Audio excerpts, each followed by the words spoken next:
The Little Mermaid follows Ariel, Halle Bailey, a mermaid wanting to be part of the human world. Her father, King Trident, Javier Bardem, forbids the merpeople from going to the surface. One day, she disobeys her father and sees humans up close. When an accident occurs, she rescues Prince Eric, Jonah Howard King. Prince Eric sadly did not get a chance to see his rescuer very well, but he did hear Ariel sing to him and hopes to find this person by her voice. Seeing Ariel's love for the human world, Ursula, Melissa McCarthy, tricks her into allowing her to be human under the condition that the prince has to kiss her in 3 days' time. Only problem is that she begins to doze off with every mention of her goal. Will she kiss the prince before the third day is over, or will she pay the price for not completing the deal? Unfortunately, as much as this movie tried its best, it fell flat. It was sadly a bland and quite frankly boring movie because it's just another cheaply made live action film from a beloved animated movie from the past. Here are the 3 reasons why it didn't do too well. 1. The additions/changes. 2. Creating plot holes where they should have fixed them. And 3. The acting. In The Little Mermaid, there were several additions and changes made from the 1989 version. Although some additions were cool, they did not dive deeper into those changes that it did not matter in the end. Instead, we as the audience felt cheated because we could have seen something new and exciting, but are only left wondering what could have been. For example, one of the changes was the relationship between humans and merpeople. Both fear each other for their own reasons. Part of the reason the merpeople fear humans is their cruelty to their own kind. Humans are the reason for the death of Ariel's mother. This was an interesting take that not only would be a defining key detail into knowing who Ariel is, her thought process, and would later result in her actions, but it also gives us world building. However, we only get to know that through dialogue, so in the end, it does not change anything within the course of the story, so frankly, it felt odd to mention it in the first place. Besides the beginning, where the sailors were attacking a dolphin thinking it was a mermaid, we never got to see an instance where the humans were very cruel to mermaids. And this occurs with basically everything. Trident's fear of the human world, Prince Eric's backstory, Ursula being Trident's sister, etc. None of this was built up any further than just being mentioned, which ultimately was a major letdown. Here are some more changes and additions, the result of these changes. I'm adding them in text because otherwise I would be here for a very long time. With the changes this movie made, it created certain plot points that just made you scratch your head and question. For example, how is Ursula Trident's sister? There's a story there that we sadly did not see. The spell's trick served no purpose to the plot and was just added to justify Eric coming onto Ariel and not the other way around. How did the journey make Eric's mother have a change of heart? If humans hate mermaids, then how is it that when Ariel was revealed to be a mermaid, no one had a reaction other than just pure shock? We saw in the beginning that the sailors were ready to kill a dolphin thinking it was a mermaid. Maybe it was because these people weren't sailors and therefore not worried on being lured by the sirens. I don't know, because it was never explained. How did Eric's mother change her mind on Eric traveling? How does their marriage show the misunderstanding between the two worlds?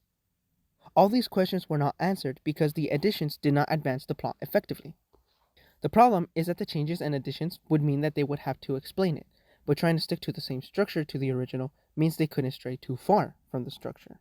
So instead, they added hints here and there, creating plot points, and a desire from the audience to have seen that instead, to explore new ideas. Though, that could have also gone badly, if they strayed too far and completely changed the story. So, a double-edged sword there. However, every detail added, especially ones that impact the character's decision, most importantly the protagonist, has to be explained. Why is Ariel still fascinated by humans after knowing they killed her mother? Does she think that it was just an accident and the humans were wrongfully blamed when they did not kill her to begin with? It could have been an interesting route to take, but sadly was missing from the movie entirely. But one man did. Why blame every human?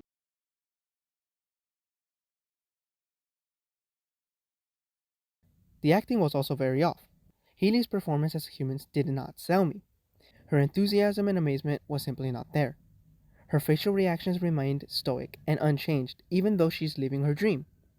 Besides that, her response and reaction to Trident's bringing up Ariel's mother was also poorly acted. I know. This was something tragic that happened to Ariel in the beginning, something that motivates her actions, and yet she remained stoic. Not to mention Javier Bardem's acting. I know he can act, which is a shame here because he felt too bland. His anger did not reach its full potential. His disapproval and authority was not present. So as a result, there weren't many stakes coming from him to begin with. We did not see just how strict he is with Ariel for her to want to disobey him. The scene where he finds her treasure room was not as impactful because of the performance from both actors. We could not really be invested because the performance did not captivate us enough for us to care. The movie opens up at sea, as waves crash and clash with each other. A blur of text appears, but a mermaid does not have tears, and therefore she suffers so much more. Hans Christian Andersen. This means the story will be about a mermaid's pain and suffering, not being able to express herself through tears. However, throughout the movie, her actions, acting, and portrayal did not give us that suffering the movie claims it has. Part of it was because they stuck to the same structure as the original, so the additions they added could only be slight and not built up any further, and because of the acting. Halle Bailey's acting was limited because she could not express her pain and suffering with tears because, as mentioned, she doesn't have any tears. And yes, it's true that you don't necessarily need to be tearing down waterfalls to express pain and suffering, and by doing so as a human would ruin the first time she ever tears up in the end. So therefore, it all comes down to story and acting. And unfortunately, as mentioned before, it did not land very well. Because Ariel could not talk, everything falls under body language, facial language, emotions, acting. Overall, The Little Mermaid was just another live action adaptation made by Disney for an easy cash grab. It wasn't as successful as it could have been because of the changes that were not built upon, the changes that completely changed the story, creating plot points. And lastly, the acting. Because the acting wasn't as good as it could have been, we were never fully invested, and as a result, we felt that the movie was bland and boring.